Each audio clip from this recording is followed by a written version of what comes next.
दोस्तों, क्या आप जानते हैं भारत का इतिहास कितने साल पुराना है? वैज्ञानिक दृष्टि से यह 5,000 साल पुराना है। परंतु सत्य ये है कि हमारा हिंदू धर्म सैकड़ों नहीं अरबों खरबों साल पुराना है। आइए जानते हैं कैसे। 60 सेकंड का 1 मिनट होता है, 60 मिनट का 1 घंटा, 24 घंटे का 1 दिन होता है तथा 30 दिन का 1 महीना, 12 महीने का 1 वर्ष होता है। भारतीय वैदिक काल गणना में 4 युग बताए गए हैं: सतयुग, त्रेता युग, द्वापर युग, कल युग।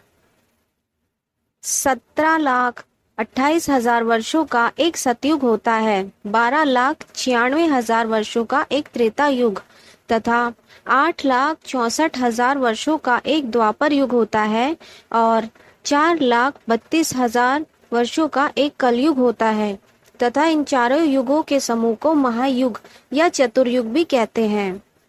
यह क्रम यूं ही चलता रहता है।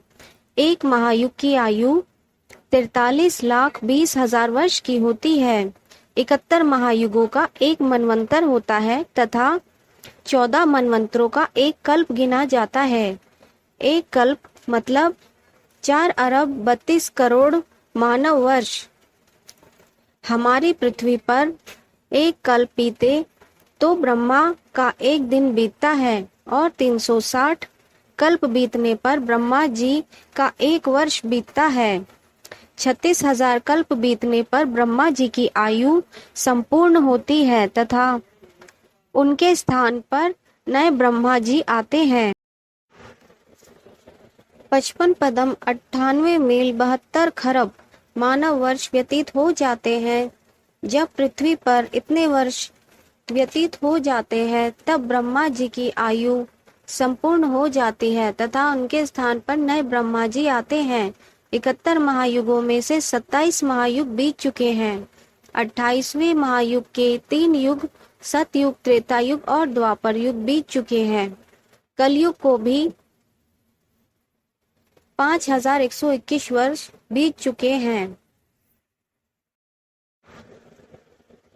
अब बात करते हैं भगवान विष्णु जी की आयु की। जितना भगवान ब्रह्मा जी का एक वर्ष होता है उतना विष्णु भगवान जी का एक दिन होता है और वो भी 100 वर्षों तक जीवित रहते हैं। उसके बाद वह भी अपना नया स्वरूप धारण करते हैं।